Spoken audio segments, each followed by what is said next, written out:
let's unpack this. Welcome to the deep dive. Today, we're diving into a specific source. It's a review of Mission Impossible: Dead Reckoning Part 1, written by Fraser Gray, published July 12, 2023. And our mission, I guess, for this deep dive is, well, not just to summarize it, we really want to pull out the key insights, understand why Fraser Gray highlighted certain things, Right. get his perspective on the seventh installment of this huge franchise. Exactly. And the context he gives right at the start is pretty important, I think. He's writing this basically right after Tom Cruise had that massive hit with Top Gun Maverick. Yeah, huge. And of course, Dead Reckoning Part 1, it's the 7th movie in a series that's been going for, nearly 30 years now? That context really sets the stage, doesn't it, for some pretty high expectations.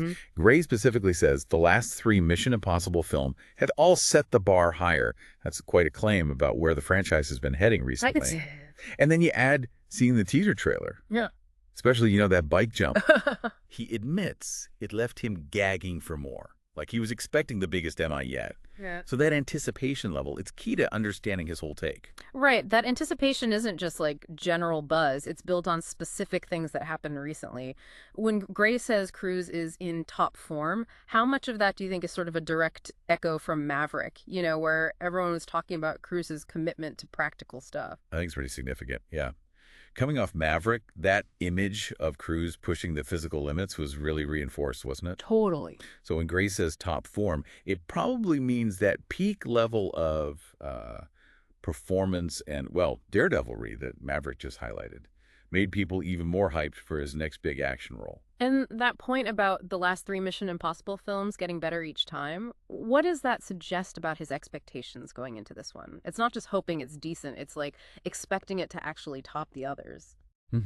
It implies he trusts where the franchise has been going creatively, its ability to just keep escalating the spectacle. It kind of builds this idea that MI films aren't just reliable, they're actively improving, film after film. Okay. And that expectation of escalation, it ties right back to the impact of that trailer stunt.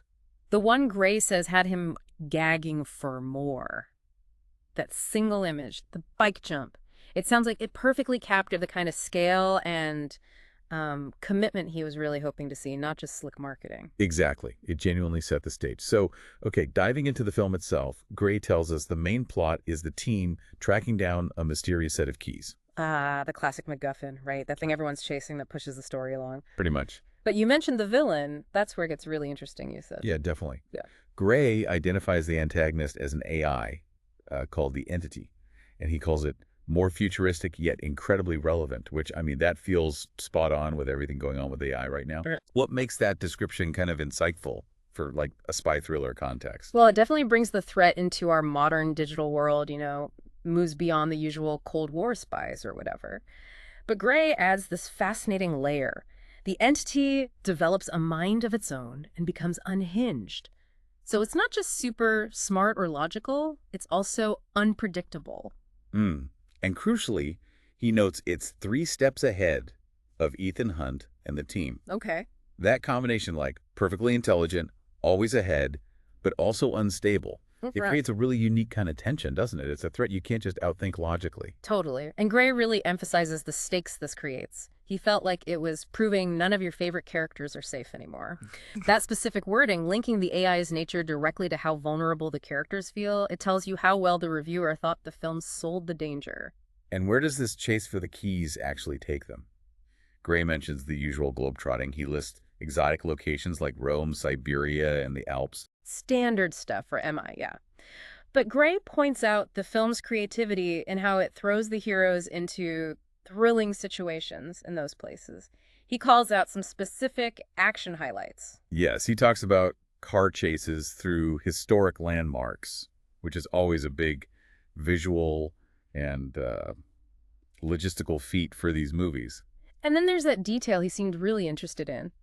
A game of cat and mouse in Birmingham New Street, dressed up as Abu Dhabi Airport. Right. Calling out the location doubling like that, what does that specific observation tell us about how Gray sees the film's action? Well, I think it highlights his appreciation for the practical craft involved. What? Instead of just going full CGI, they figured out how to use a real place, even disguise, to build a convincing scene. Okay. It kind of points to the film's commitment to practical effects and clever staging, even for big sequences. That makes sense. It sort of grounds the spectacle in something tangible, even when it's supposed to be an international airport. And the last big sequence Gray mentions is an exhilarating finale on a speeding train. Sounds like a classic action climax, but with that modern high-stakes MI feel. Definitely sounds like it. Okay, shifting gears a little. Gray also talks about the film's structure and pacing. He notes a slow build-up in its first act. For a franchise known for hitting the ground running, that might be a surprise for some people. Maybe. But Gray feels that once it gets going, the pacing significantly improves. He thinks that initial slower pace actually serves a purpose. Right, he connects it to the movie's pretty long running time, 163 minutes. Wow, yeah. He suggests that length allows the ambitious plot room to breathe. Kind of implies the story's complexity, maybe dealing with the whole AI threat, just needed that setup time. And for him, it paid off. And obviously, this is just part one. Gray sees the ending not just as a cliffhanger, but as a satisfying conclusion to the first half of the Dead Reckoning story. That's an important difference, isn't it, for managing expectations with a two-parter? Absolutely. Sets up part two without feeling totally incomplete.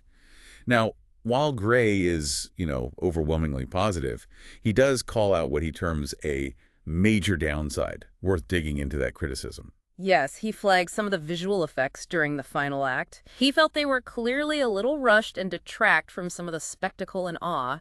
So while the practical stuff like the chases or the airport scene impressed him, the digital effects didn't quite hit the mark for him sometimes.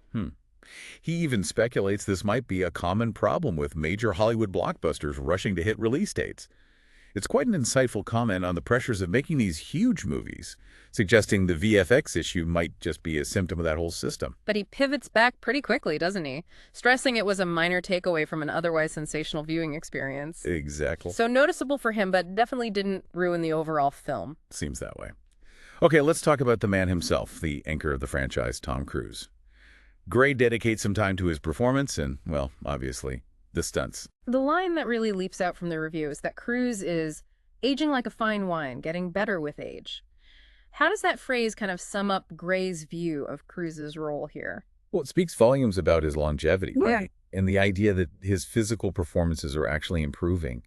Gray seems genuinely, blown away at times. He notes it's hard to believe at times watching this that it really is him doing the stunt work here. Wow. That sense of disbelief really underlines how effective Cruise's commitment to doing it for real still is. His daredevil attitude is on full display, Gray writes. It sounds like for Gray, Cruise isn't just acting or doing stunts, he's embodying the whole spirit of mission. Impossible. Absolutely. And Gray's final word on Cruise is pretty telling.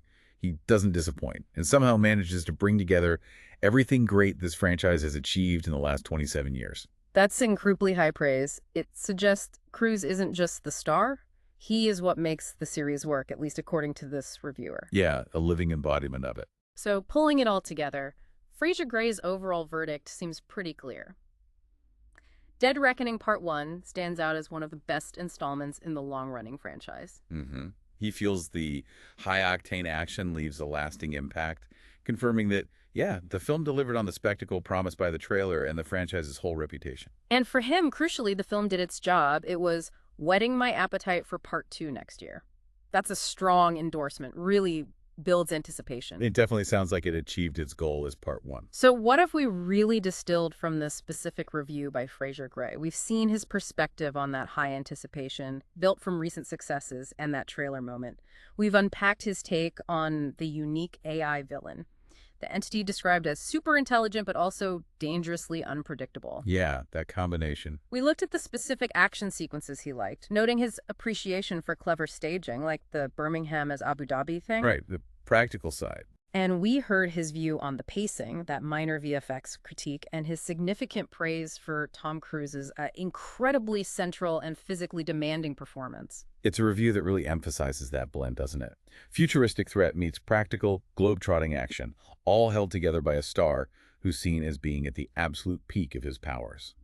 Based on this deep dive into Gray's review, then, what elements of his perspective on Dead Reckoning Part 1 resonate most with you?